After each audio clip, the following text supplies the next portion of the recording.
ជំរាបសួរក៏ដូចជាសួស្តីបងប្អូនអរគ្នាស្វាគមន៍មកកាន់ website Dara SMM នៅក្នុងវីដេអូនេះខ្ញុំនឹងមកធ្វើការបង្ហាញបងប្អូនអរគ្នាអំពីរបៀបទិញ view ទៅលើការ boost live stream ទៅលើ Facebook អ្នកនរគ្នា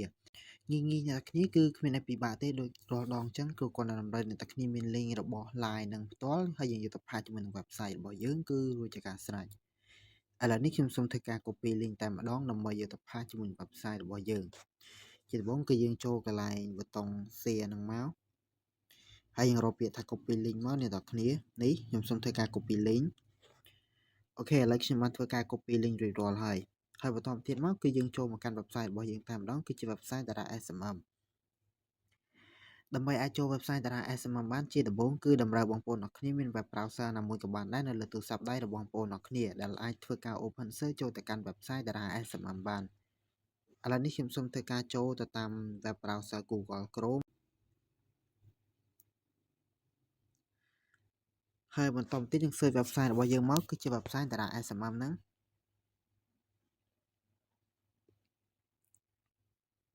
អូខេអ្នកគ្នាហើយនេះគឺជា website Dara SMM នៅខាងលើគេហ្នឹងឥឡូវនេះខ្ញុំសូមធ្វើការចូលទៅលើវាតែម្ដង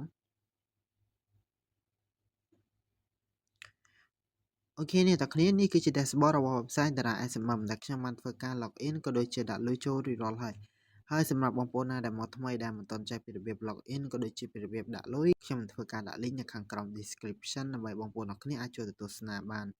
អូខេហើយបន្តទៀតយើងក៏លេខមកកាន់ dashboard របស់យើងមកនិងបងប្អូនអរគ្នានឹងឃើញមាន shortcut ជាច្រើនដូចជា Facebook YouTube Telegram អញ្ចឹងទៅបងប្អូនអរគ្នាប៉ុន្តែខ្ញុំសូមធ្វើការជ្រើសរើសលើសេវាកម្មរបស់ Facebook ដើម្បីយើងធ្វើការ boost ទៅលើ live stream របស់ Facebook ហើយបន្តទៀតមកអ្នកនរគ្នា scroll ដល់ខាងក្រោមបន្តិចទៀតមកយើងមើលកន្លែង category នឹងគឺជាប្រភេទរបស់វាដែលយើងចូលលើនឹងទៅដែលបងប្អូនអរគ្នានឹងឃើញមានច្រើនប្រភេទដែលតាក់ទងទៅនឹង Facebook បងប្អូនអរគ្នាក៏អាចរកមើលបានដែរប្រភេទមួយណាដែលបងប្អូនអរគ្នាដែលកំពុងតែមានតម្រូវការលើគឺបងប្អូនអរគ្នាអាចចុចធ្វើការជ្រើសរើសបានប៉ុន្តែនៅក្នុងវីដេអូនេះខ្ញុំសូមធ្វើការ boost ទៅលើ Facebook live stream view អ្នកនរគ្នា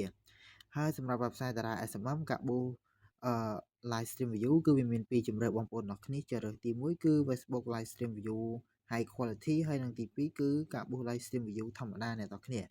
ពីហ្នឹងបងប្អូនអរគ្នាពេញចិត្តលើសេវាកម្មមួយណាគឺបងប្អូនអរគ្នាអាចចុចធ្វើការជ្រើសរើសបានឥឡូវនេះខ្ញុំសូមធ្វើការប៊ូលើសេវាកម្មធម្មតាទេដែលគេនិយាយថា Facebook live stream view ហ្នឹងហើយបន្តទៀតមកគឺ Swish ហ្នឹងគឺជាសេវាកម្មរបស់វាអ្នកនរគ្នាដែលយើងចុចចូលលើហ្នឹងមក Swish គឺជាសេវាកម្មរបស់វាអ្នកនរគ្នាដែលអ្នកនរគ្នាអាចរកមើលបានដែលមានជាច្រើនជម្រើសបងប្អូនអរគ្នាជ្រើសរើសបងប្អូនអរគ្នាក៏អាចអានតាម description របស់វានឹងបានពេញចិត្តលើសេវាកម្មមួយណាគឺបងប្អូនអរគ្នាអាចចុចធ្វើការជ្រើសរើសបាន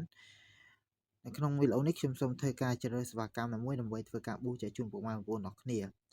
ឡូវនេះខ្ញុំសូមបញ្ជាក់អ្នកនរគ្នាបន្តិចសម្រាប់អ្នកនរគ្នាណាដែលប៊ូសធ្វើការលក់ផលិតផលឬក៏មានអាជីវកម្ម live លក់នេះគឺយើងគួរតែប៊ូសវាពី60នាទីឡើងអ្នកនរគ្នាជៀសវាងកុំឲ្យដល់ពេលដែលយើង live ទៅគឺវាដាច់ view វាធ្លាក់ view ចុះមកវិញអញ្ចឹងបងប្អូនអរគ្នាហើយសម្រាប់ហ្នឹងគឺវាមានដូចជា30នាទីឡើង60នាទី90នាទី120នាទីអញ្ចឹងទៅបងប្អូនអរគ្នាអាចអានតាមនឹងបានពេញចិត្តមួយណាគឺបងប្អូនអរគ្នាអាចចុចធ្វើការជ្រើសរើសបានឥឡូវនេះខ្ញុំសូមធ្វើការជ្រើសរើសសេវាកម្មដែលមាន30នាទីដែលគេនិយាយថាដែលមានលេខ ID 369 Facebook Live Stream View S1 30នាទី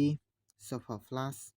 ហើយតម្លៃរបស់វាវិញ 1K តម្លៃត្រឹមតែ$3ទេអ្នកនរគ្នាឥឡូវខ្ញុំសូមចុចធ្វើការជ្រើសរើសសេវាកម្មនេះតែម្ដងហើយបន្តទៀតមកគឺជា link ហ្នឹងគឺជា link live stream ផ្ទាល់របស់យើងតែម្ដងដោយសារតែខ្ញុំបានធ្វើការ copy link រួចរាល់ហើយអ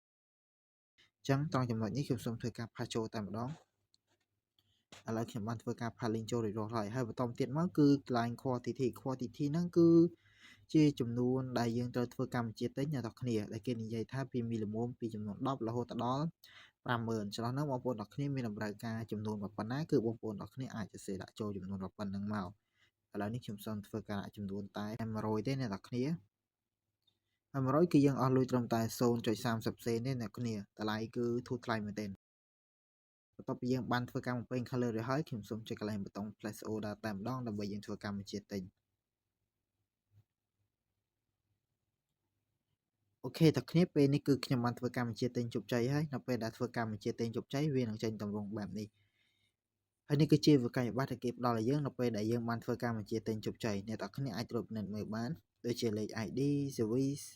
link អីចឹងទៅបងប្អូនទាំងគ្នាឥឡូវនេះយើងមកតាមដាននិងត្រួតពិនិត្យមើល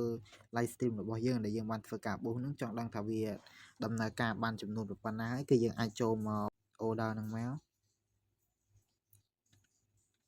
ហើយយើងចុចតាម link ហ្នឹងទៅបងប្អូនទាំងគ្នា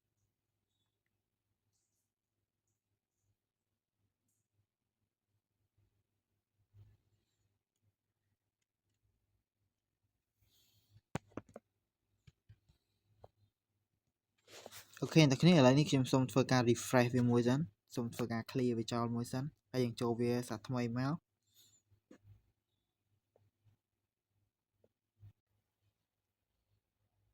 អ្នកទាំងគ្នាអាចមើលបានពេលនេះគឺវាធ្វើការដំណើរការរួចរាល់ហើយអ្នកទាំងគ្នាគឺលឿនមែនទែនវាដំណើរការតែរយៈពេលមួយប្រព្រឹត្តភ្នែកគឺវាឡើងពេញចំនួនតែម្ដងអ្នកទាំងគ្នាអូខេអ្នកគ្នាពេលនេះវីដេអូរបស់ខ្ញុំក៏ដល់ទីបញ្ចប់ហើយបើសិនជាមានចម្ងល់តើណាដែលមិនទាន់ច្បាស់អ្នកទាំងគ្នាក៏អាចមើលវីដេអូនេះសារឡើងវិញបានអរគុណអ្នកទាំងគ្នាសម្រាប់ការទស្សនាវីដេអូមួយនេះជួបគ្នាក្នុងវីដេអូក្រោយ